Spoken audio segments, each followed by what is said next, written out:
Olá, meus amores, tudo bem com vocês? Espero que sim. Vamos então à nossa aula de literatura dessa semana, onde nós iremos fazer a resolução do módulo 28, módulo este que foi tema da aula anterior, ou seja, tema da aula passada, da semana passada.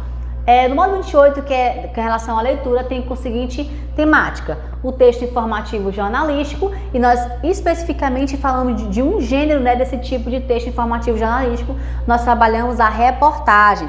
E a reportagem, para que vocês lembrem, sempre estavam falando dessa temática, sobre o trabalho infantil, sobre a escravização infantil. Eu mostrei para vocês aqui, essa tela, onde diz: toda criança e adolescente tem o direito de estudar e brincar, nós temos o direito de trabalhar, por isso trabalhar não é coisa de criança. Então toda a nossa aula anterior foi voltada para a discussão dessa temática do trabalho infantil.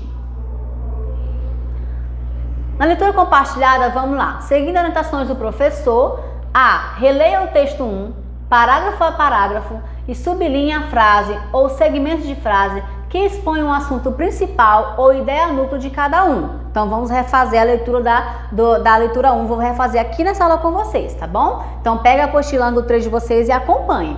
Letra B. Após a leitura de cada parágrafo, participe das discussões sobre as escolhas das frases e anote as que foram escolhidas por consenso no quadro a seguir. Então vamos lá fazer a releitura desse texto 1. Vamos lá. Meta global para erradicar piores formas de trabalho infantil não se cumprirá em 2016. 3,3 milhões de crianças, este é o número de meninas e meninos em situação de trabalho no Brasil. Em matadouros no Rio Grande do Norte, eles separam pele e músculo do boi abatido e andam descalços no sangue ainda morno do animal. Na Bahia, pequenos e pequenas que nunca foram à escola ajudam a sustentar sua família, se movimentando ao lado de abutres e separando detritos nos aterros sanitários. Para que possam fazer seus churrascos, os paulistanos compram carvão vegetal manejado por dedos miúdos, unhas negras e pulmões manchados. Os trabalhos citados entram nas piores formas elencadas na lista TIP. Eu mostrei para vocês. A lista TIP é uma lista que classifica mais de 90 das piores formas de trabalho infantil que existem, que foi convencionada pelo Brasil por meio do decreto 6.481 de 2006, em um plano global de ação entre a Organização Internacional do Trabalho, que é a OIT, e os países signatários. Foi firmado o compromisso de erradicar as piores formas de trabalho infantil até 2016.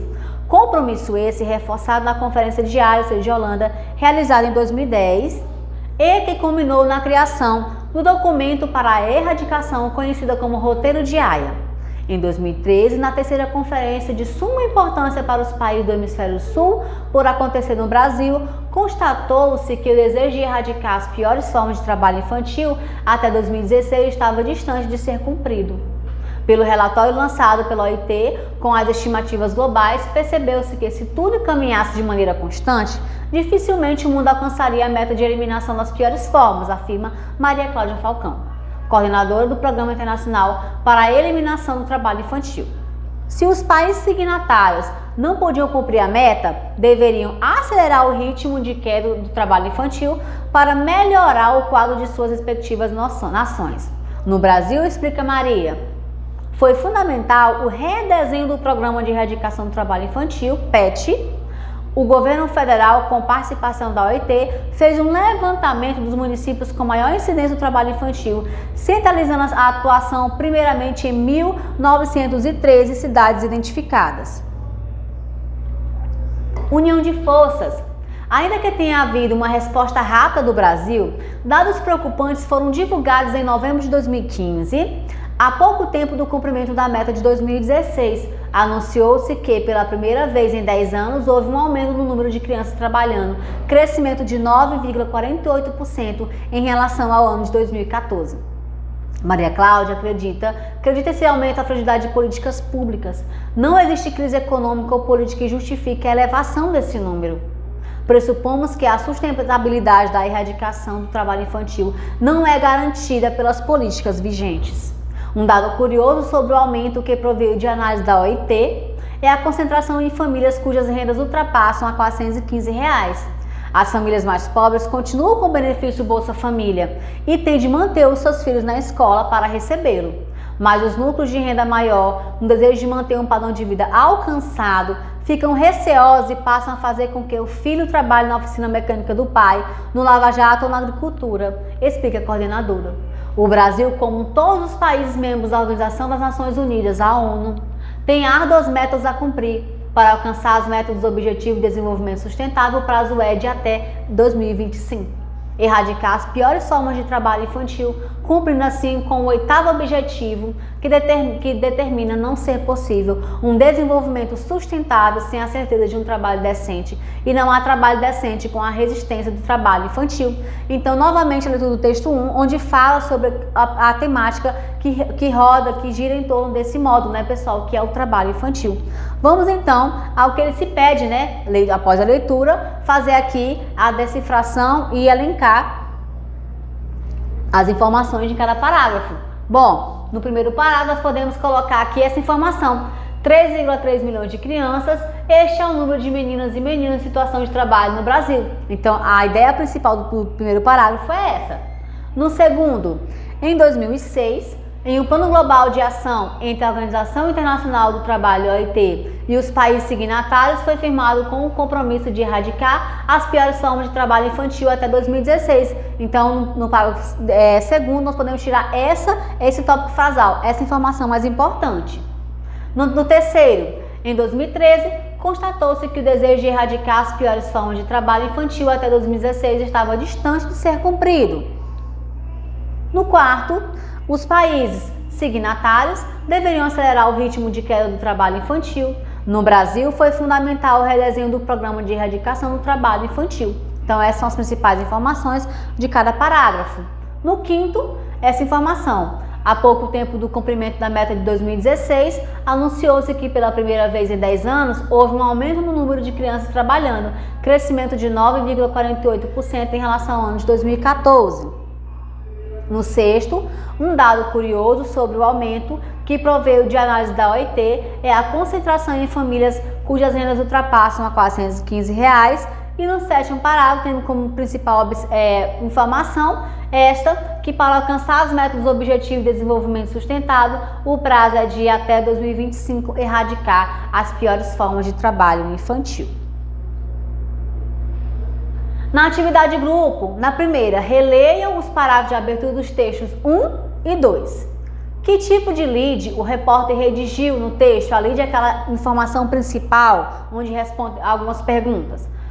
A repórter do texto 1 criou um lead não factual, ou seja, ela não criou uma lead provocadora.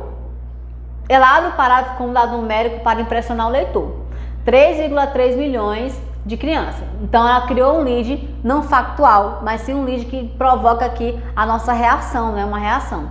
Em seguida, apresenta alguns exemplos chocantes de trabalho infantil, descrevendo detalhes desumanos e degradantes dessas atividades, como ela fala, ó, além dessa informação que é uma provocação, né, de espanto em nós, em 3,3 milhões de crianças, ela coloca ainda mais características, ó, como andar descalço, sobre o sangue de animais ainda abatidos, com abusos e detritos de aterro sanitário. Então, ela tenta causar aqui essa aversão em nós. B. Que tipo de lead a repórter compõe no texto 2? Qual é o tipo de lead, pessoal? A repórter redigiu um lead noticioso para o texto 2. Já na primeira frase, ela apresenta o assunto principal da reportagem, que é o quê? A atual motivação do trabalho precoce e degradante de crianças e adolescentes. Em seguida, ela dá informações complementares que serão desenvolvidas ao longo do texto, que é o onde e o quando. Ela fala na sociedade de consumo e da publicidade exacerbada em que vivemos. E também fala o porquê, que são características do lead, né? Que é a causa, ó, pressão social para a aquisição de bens de consumo. Segunda. O texto 2, na versão original, apresentava um subtítulo, que é o olho, que foi aqui substituído por linhas em branco.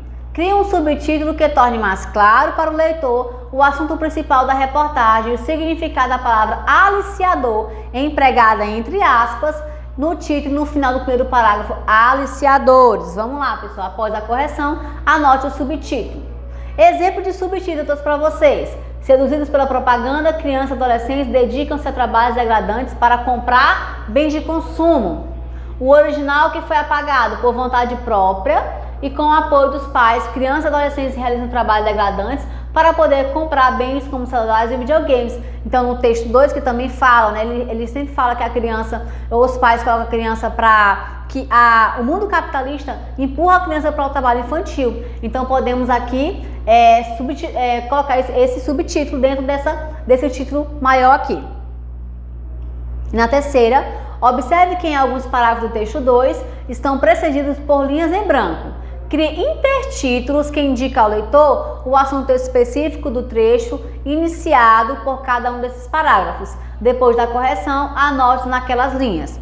No terceiro e no quarto, nós temos aqui essas linhas em branco. Nós podemos colocar um intertítulo aqui: trabalho infantil nas cidades, predominância de adolescentes no trabalho urbano. Já no quinto parágrafo, nós podemos colocar nessas linhas em branco esse intertítulo, ó, a cidade e seus riscos. Intertítulo presente no texto original, a lista TIP. E no sétimo e nono, nós podemos colocar esse intertítulo, dificuldade de fiscalização, que é intertítulo presente também no texto original, fiscalização e medidas necessárias. Na quarta, a ordem dos parágrafos é importante para a compreensão de um texto, claro, né? Releiam os parágrafos do 3 a 6. Vocês inverteram a ordem, vocês inverteriam a ordem deles para deixar mais clara a progressão do assunto. Vamos perceber se essa ordem ficou legal ou não. Deverá ser feita a inversão da ordem do parágrafo 4 e 5, pois o parágrafo 5 é um desdobramento do assunto do parágrafo 3.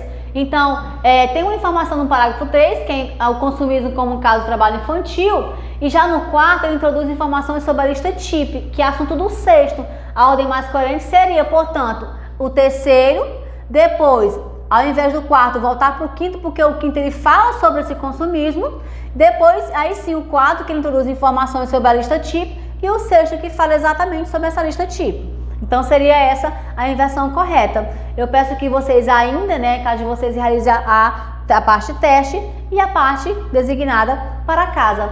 Então, até a próxima aula. Obrigada pela atenção e acompanhe as redes sociais em nossa Agenda Edu.